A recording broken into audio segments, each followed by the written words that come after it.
Installing a new shower head is an easy and cost-effective way to upgrade your bathroom. Before you start, turn off the water to the house.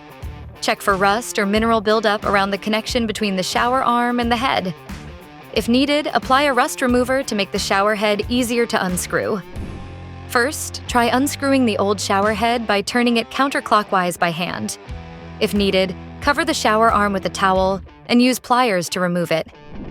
Once the old shower head is off, use a wire brush to clean plumber's tape or debris from the shower arm threads. If your new shower head requires it, wrap plumber's tape around the threads in a clockwise direction. Press it into the threads so it doesn't show. Next, screw on the new shower head. If needed, cover the shower arm with a towel again and grasp it with pliers to make sure it doesn't turn inside the wall. Turn on the water and check for leaks. If you see any drips, rewrap the threads with plumber's tape and carefully tighten again with an adjustable wrench. That's all it takes to replace a shower head and give your bathroom a quick upgrade. Select your shower head at Lowe's and get started today.